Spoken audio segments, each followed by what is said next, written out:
सभी पत्रकार बंधुओं को मेरा नमस्कार। पूरा उत्तर प्रदेश इस समय कोरोना की महामारी से जूझ रहा है। प्रदेश की राजधानी लखनऊ से डरा देने वाली तस्वीरें आ रही हैं। अगर हम लोग इस मुसीबत की घड़ी में स्वास्थ्य व्यवस्था की बात करें तो स्वास्थ्य व्यवस्था पूरी तरीके से फेल हो गई है। शमशान की बात करें तो शमशान में लाशों की कतार लगी है। लाशें जलाने के लिए घंटों घंटे इंतजार करना पड़ रहा है और अपने सारे गुनाह को छिपाने के लिए शमशान छिपाने की योजना सरकार चला रही है। और आज उत्तर प्रदेश में ऐसी स्थिति आ गई है जिसमें बहुत सारे वरिष्ठ अधिकारी भी इसकी चपेट में आ गए हैं। इसलिए एक विशेष ध्यान उत्तर प्रदेश की ओर देने की जरूरत है। अगर केंद्र की सरकार हस्तक्षेप नहीं करेगी, अगर केंद्र की सरकार उत्तर प्रदेश की स्वास्थ्य व्यवस्था की देखरेख नहीं करेगी, अगर उत्तर प्रदेश की इस आपदा की घड़ी में कोई मदद केंद्र से तत्काल नहीं होगी, तो आने वाले दिनों में बहुत ही भयानक स्थिति उत्तर प्रदेश में पैदा होने जा रही है और हो चुकी है। मैं ये कहूंगा, आंकड़े छिपाने, लाशें छिपाने, शमशान छिपाने से समाधान नहीं होगा। ये आपदा है, ये महामारी है। हमें इस महामारी से, इस आपदा से जूझना पड़ेगा, इसका सामना करना पड़ेगा। इसको पीठ दिखा के भागने से काम नहीं चलेगा। मुझे मालूम है उत्तर प्रदेश के डीजीपी, लखनऊ के जिला अधिकारी सहित कई जिलों के जिला अधिकारी इस कोरोना की बीमारी की चपेट में आ गए हैं। मैं उन सब के शीघ्र स्वस्थ होने की कामना करता हूं, लेकिन उत्तर प्रदेश की जनता आज जिस तरह से अस्पतालों में अपना दम तोड़ रही है, उनके परिजन जिस तरह से रो के बिलख के इंजेक्शन के लिए, इलाज के लिए, ऑक्सीजन के लिए दर दर की ठोकरें खा रहे हैं। कल से पूरा दिन, पूरी रात तक फोन आते रहे। हमारे एक पार्टी के नेता हैं अंबेडकर नगर में, राजेंद्र वर्मा जी। उनकी पत्नी बिल्कुल मरणासन्न अवस्था में। उनके जिले के अंदर अंबेडकर नगर में जहां मेडिकल कॉलेज भी है, वहां पर भी कोरोना की जांच नहीं हो रही है। सीटी स्कैन में उनके फेफड़े की डैमेज होने की रिपोर्ट तो आ गई, लेकिन जब तक कोरोना पॉजिटिव की रिपोर्ट नहीं आएगी, उनको मेडिकल कॉलेज में वेंटिलेटर नहीं मिल सकता, वेंटिलेटर नसीब नहीं हो सकता। कोरोना की जांच जिलों में नहीं हो रही है। जांच नहीं होगी तो कहीं किसी अस्पताल में इलाज नहीं हो सकता है। 3-3 दिनों तक ऑक्सीजन के, वेंटिलेटर के, कोरोना के इलाज के अभाव में उत्तर प्रदेश के जिले जिले में लोगों की मौत हो रही है। और सरकार, उत्तर प्रदेश की सरकार बेशर्मी की पराकाष्ठा देखिए कि उन मौत के आंकड़ों को छिपाने का काम कर रही है। मैं आपको दिखाता हूं, आपने लखनऊ का तो देखा होगा कि शमशान में लाशें जल रही हैं। 100 दिखाया जा रहा है सरकारी आंकड़ों में, 22-23। आज उत्तर प्रदेश के कई जिलों से खबरें आई। वाराणसी में 125 लाश हरिश्चंद्र घाट पे जलाई गई। वाराणसी के अंदर, कानपुर से खबरें आ रही हैं, वहां 1500 से ज्यादा केस, लखनऊ में लगभग 7000 केस। और ये तब है जब फर्जी आंकड़े दिए जा रहे हैं, ये तब है जब कोरोना की जांच में हेराफेरी हो रही है, ये तब है जब कोरोना की जांच सही नहीं दी जा रही है, तब 7-7 हजार वोट 7-7 हजार ये रिपोर्ट पॉजिटिव निकल के आ रही है। लोगों की जिलों में चिताएं जल रही है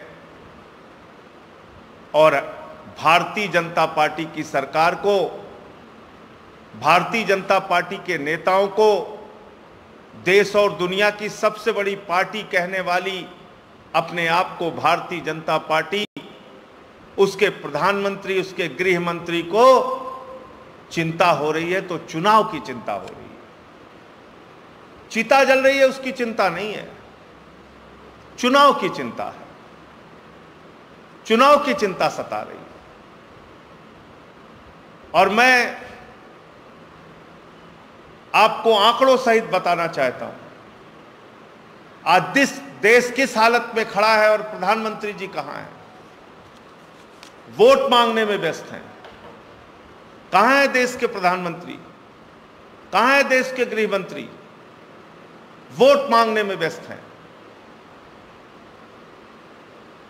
आप इस देश की जनता के साथ, उनकी जिंदगी के साथ खिलवाड़ कर रहे हैं।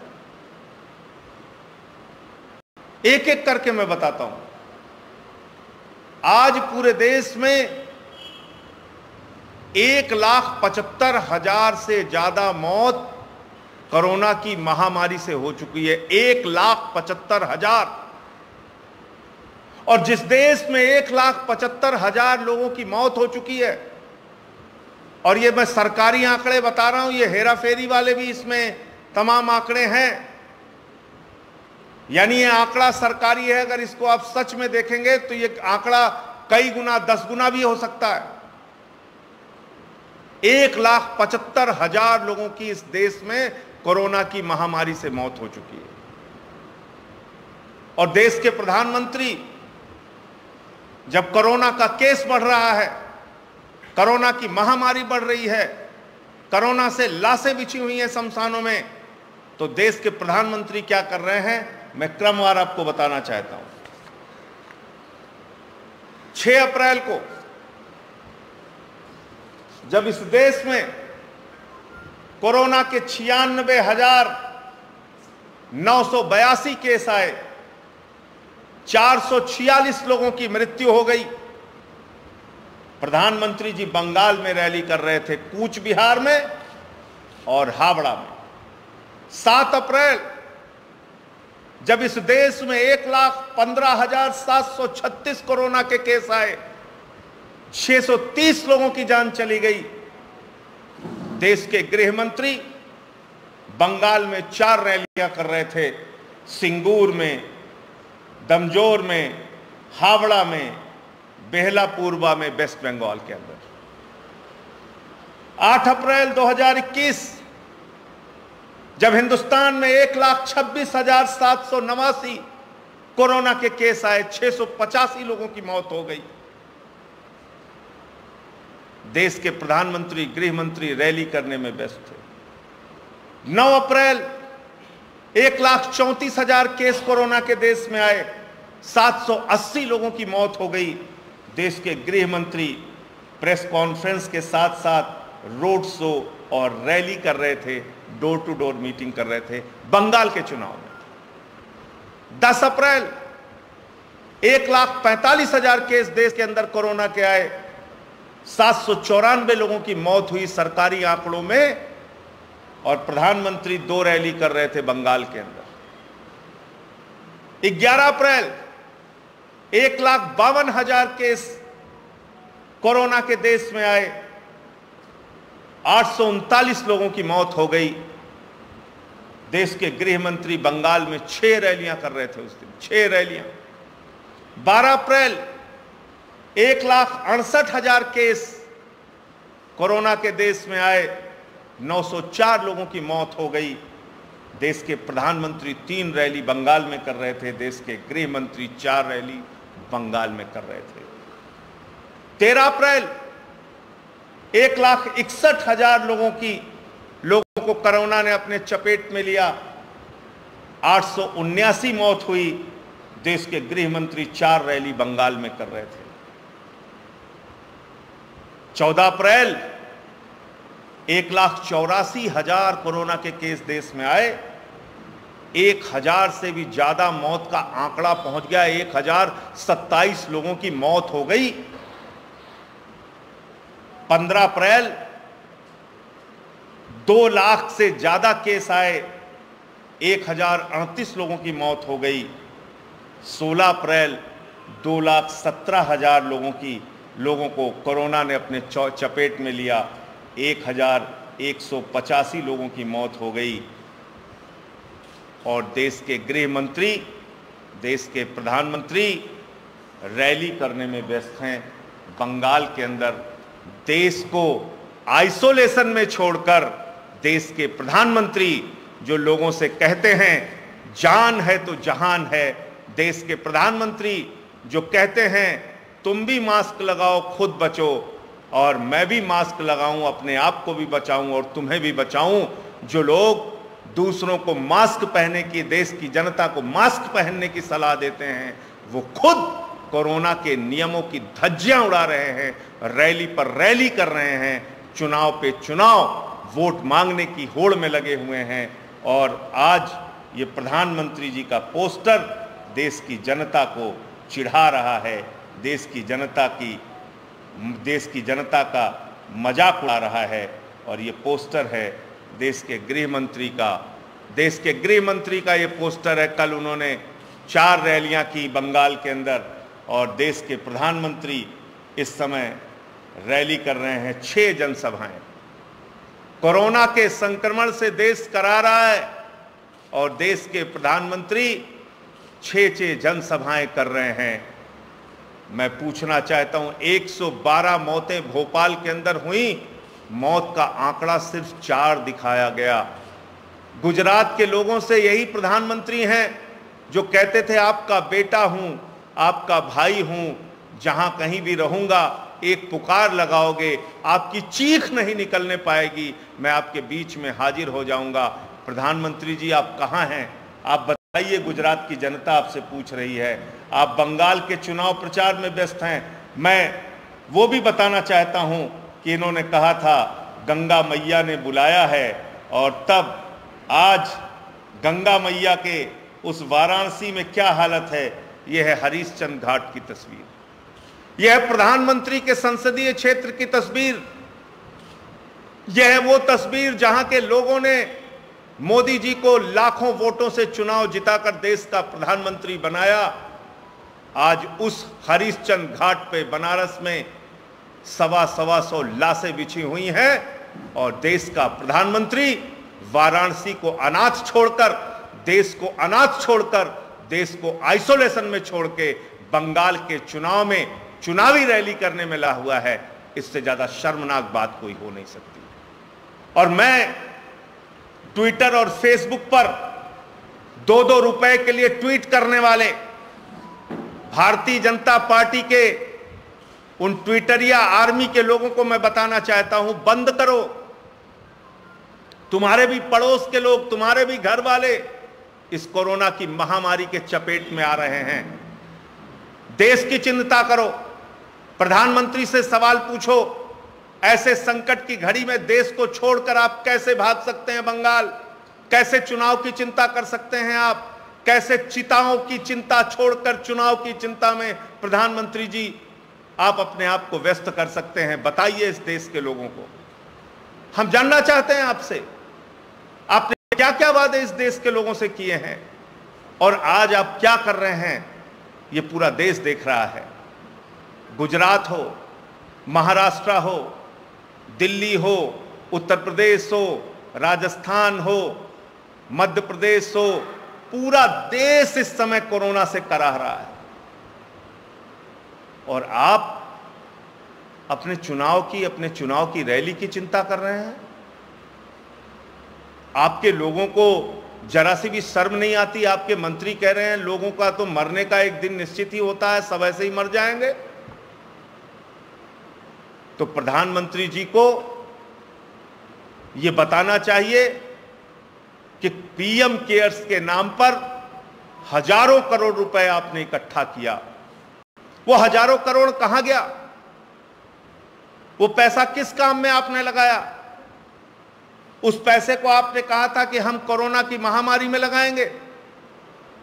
उस पैसे को आपने कहा था कि हम इस देश में कोरोना से लड़ने का इंतजाम करेंगे। कहां है ऑक्सीजन बेड? कहां है वेंटिलेटर बेड? कहां है इस देश को कोरोना से बचाने की मुहिम? उस पीएम केयर्स की मैंने असलियत बताई थी। उससे 1100 वेंटिलेटर गए, जिसमें से 90-95% वेंटिलेटर खराब पड़े हुए हैं राजस्थान के अंदर। पीएम केयर्स में जो पैसा इस देश की जनता ने आपको दिया, बड़े बड़े पूंजीपतियों से आपने लिया, चीन की कंपनियों से आपने लिया, उस पैसे में भी दलाली और भ्रष्टाचार हुआ। वो पैसा भी भ्रष्टाचार की भेंट चढ़ गया। कोरोना पीएम केयर्स के नाम पर जो पैसा इकट्ठा किया गया, उसमें भी धांधली और घोटाला किया गया। उस पैसे का इस्तेमाल भारतीय जनता पार्टी विधायकों को खरीदने और चुनाव को लड़ने में लगा रही है। आपने 10-10 करोड़ रुपए 2 साल की सांसद निधि काट ली सांसदों की, जो उनके क्षेत्र के विकास के लिए थी। वो 10-10 करोड़ रुपए कहां खर्च किया प्रधानमंत्री जी? आपने 8,000 करोड़ रुपए का हवाई जहाज खरीद लेते हैं आप अपने लिए, लेकिन इस देश की जनता के लिए एक ऑक्सीजन का सिलेंडर और वेंटिलेटर उसके लिए नसीब नहीं है। उसके लिए कोरोना की एक छोटी सी गोली नसीब नहीं है। उसके लिए एक बेड का इंतजाम नहीं है।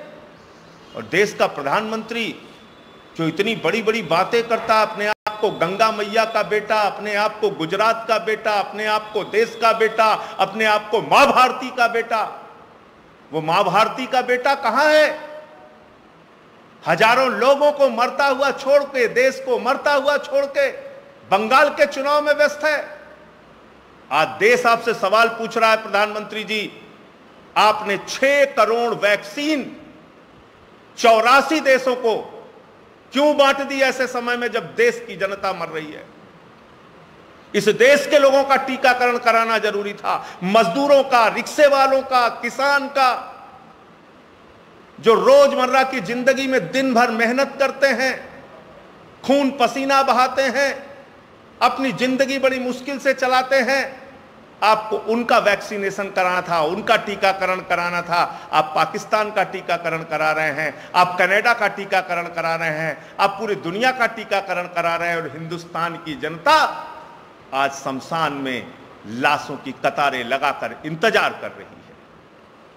यह है हकीकत आपकी, यह है असली चेहरा आपका।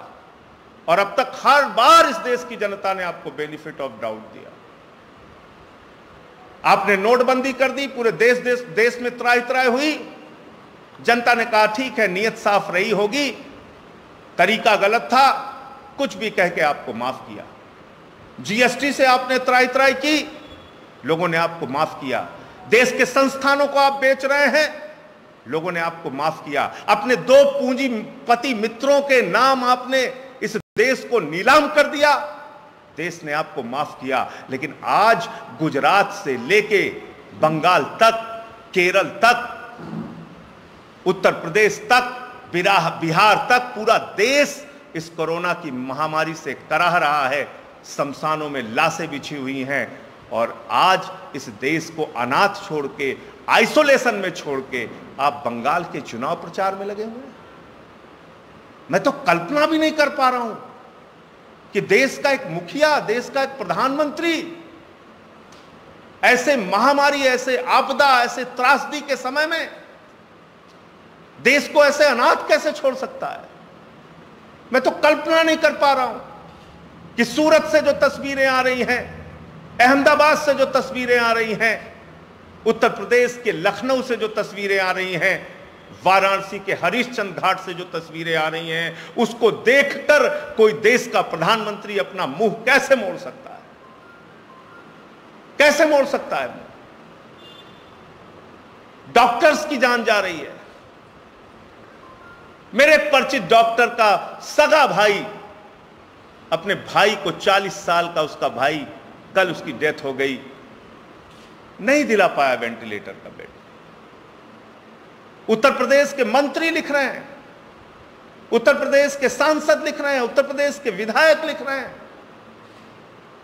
कि कुछ कीजिए। आदित्यनाथ जी स्वयं कोरोना की चपेट में आ गए हैं, कौन देखेगा उत्तर प्रदेश को? प्रधानमंत्री जी, यहां की जनता ने आपको 73 सीट 65 सीट दिया, कुछ तो चिंता कर लीजिए उत्तर प्रदेश के लोगों की।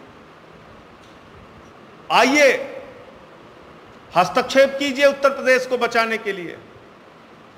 आपकी सरकार बनाने में यहां की जनता ने लाइन लगा के वोट दिया है। जिस जनता ने आपको लाइन लगाकर वोट दिया, वो जनता आज शमशान पे लाइन लगाए हुए है। वो जनता आज अस्पतालों में लाइन लगाए हुए है। वो जनता जांच सेंटर पे लाइन लगाए हुए है। वो जनता आज ऑक्सीजन के एक सिलेंडर के लिए लाइन लगाए हुए है, एक इंजेक्शन के लिए लाइन लगाए हुए है, अपने परिवार के किसी पीड़ित व्यक्ति की जान बचाने के लिए लाइन लगाए हुए हैं। और आप तो कहते थे ना प्रधानमंत्री जी, गांव गांव में शमशान होना चाहिए। वाह रे प्रधानमंत्री जी, आपका सपना पूरा हो गया। आपका सपना गांव गांव में अस्पताल बनाने का नहीं था प्रधानमंत्री जी। आपका सपना गांव गांव में राहत पहुंचाने का नहीं था। आपका सपना गांव गांव में गांव की जनता को स्कूल और अस्पताल नहीं, गांव की जनता को शमशान देने का था। वो सपना पूरा हो रहा है प्रधानमंत्री जी आपका। अब तो शमशान बनाना चाहते थे ना गांव गांव में, आज आपने ये हालत कर दी। हिसाब दीजिए पीएम केयर्स का, हिसाब दीजिए सांसद निधि का, जो 10-10 करोड़ रुपए सांसदों का लिया गया, वो पैसा कहां लगाया गया? कितने वेंटिलेटर, कितने ऑक्सीजन, कितने सैनिटाइजर, कितने पीपीई किट आपने खरीदे? हिसाब दीजिए एक एक चीज का। और मैं बड़े बड़े पत्रकारों और बड़े बड़े टीवी चैनल्स के न्यूज एडिटर्स से भी कहना चाहूंगा, आपकी पीढ़ियां आपको माफ नहीं करेंगी। आप भी कृपा करके सवाल पूछना शुरू कीजिए। आप भी सवाल पूछना शुरू कीजिए। पूछे प्रधानमंत्री जी से कि ऐसे महामारी के समय में, ऐसे त्रासदी के समय में आप चुनाव का प्रचार कैसे कर सकते हैं? आप इस देश की जनता को मरने के लिए छोड़कर आज महाराष्ट्र के मुख्यमंत्री प्रधानमंत्री कार्यालय में फोन कर रहे हैं कि हमारे यहां ऑक्सीजन की कमी है। आज दिल्ली के मुख्यमंत्री कई मामलों में केंद्र सरकार को चिट्ठी लिख रहे हैं, केंद्र सरकार लापता है, केंद्र सरकार तो खुद आइसोलेशन में है, वो तो खुद चुनाव प्रचार में लगी हुई है बंगाल में। अरे चुनाव तो आते जाते रहेंगे, चुनाव में जो लोग वोट देते हैं वो जनता, उसकी तो चिंता कर लीजिए प्रधानमंत्री जी। तो मुझे इतनी बात कहनी थी कि आज एक बहुत दुखदाई स्थिति इस देश की है और इस देश को छोड़कर हमारे प्रधानमंत्री, गृह मंत्री दोनों लापता हैं बंगाल के चुनाव में। उनको खोजकर कोई लाए और उनको समझाए कि आप लोकतंत्र में हैं, आप इस देश के राजा महाराजा नहीं हैं। आइए और जनता की पीड़ा को समझिए और उसके लिए काम कीजिए। धन्यवाद। लोहिया संस्थान में सुबह 5 बजे से 6 बजे के बीच 9 मौतें केवल ऑक्सीजन की कमी से हो गई और ऑक्सीजन की आपूर्ति के बड़े बड़े दावे सरकार और उनके तमाम आला अधिकारी करते आ रहे हैं। मैंने तो आपको बताया ना, ऑक्सीजन का सिलेंडर पाने के लिए लोग तरस तरस के मर जा रहे हैं। एक जीवन बचाने का इंजेक्शन पाने के लिए तड़प कर मर जा रहे हैं। कोरोना की जांच आप सोचिए, जो बलिया में है, जो बरेली में है, जो गाजीपुर में है, मऊ में है, आजमगढ़ में है, आगरा में है, मैनपुरी में है, एटा में है, इटावा में है, मथुरा में है। आप बताइए, वहां से पहले कलेक्शन करके उसको लखनऊ भेजा जाएगा, फिर वहां उसकी जांच होगी, फिर 3 दिन बाद उसकी रिपोर्ट जाएगी। इतने देर में तो कोई भी मर जाएगा। इतनी देर में एक कोरोना का पीड़ित व्यक्ति, अगर उसको कोरोना के मुताबिक इलाज नहीं मिलेगा, उसको रिपोर्ट मिलने में 3 दिन लगेगी, तो 3 दिन तो उसकी जान जाने के लिए काफ़ी है इस महामारी में। लोहिया संस्थान की जो बात आपने कही, अकेले लोहिया संस्थान नहीं, आप लखनऊ के जितने भी हॉस्पिटल हैं चेक करके देख लीजिए, कहीं पर भी ऑक्सीजन की सप्लाई नहीं है, कहीं पर भी बेड का इंतजाम नहीं है, कहीं पर भी लोगों को इलाज नहीं है। उनको उनके हाल पर कॉरिडोर में हॉस्पिटल के बाहर मरने के लिए छोड़ दिया गया है।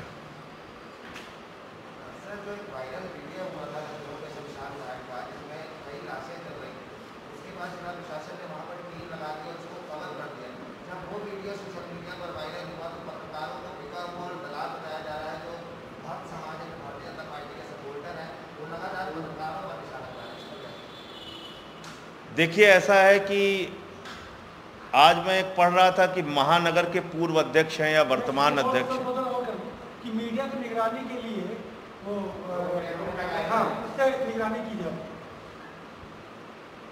देखिए, मीडिया की निगरानी तो आदित्यनाथ जी आप कर सकते हो, लेकिन आपकी निगरानी जो ऊपर बैठा हुआ नीली छतरी वाला कर रहा है, उससे आप कैसे बचोगे? उससे आप कैसे बचोगे? वो नीली छतरी वाला जो ऊपर बैठा है, वो भगवान, वो ईश्वर, वो प्रभु, वो भी तो देख रहा है। आप लाशों को छिपा सकते हैं, आप शमशान को छिपा सकते हैं, लोगों की चीखें कब तक आप छिपा पाएंगे? कल उसी शमशान पर बैठ के एक सज्जन का मैं इंटरव्यू देख रहा था, उन्होंने कहा पहले मुझे 7,000 में सिलेंडर मिला, फिर गया वही सिलेंडर 12,000 में मिला। ब्लैक मार्केटिंग हो रही है ऑक्सीजन की। आप बताइए, अगर ये तस्वीरें टीवी चैनल्स को तो आपने बहुत हद तक कंट्रोल में कर लिया है सारों को, लेकिन जो कुछ ईमानदार टीवी चैनल्स, पत्रकार बचे हैं जो इस खबर को दिखाना चाह रहे हैं, तो भाजपा के मित्रों से भी, मैं उन नेताओं से भी कहना चाहता हूं, ऐसा मत करो।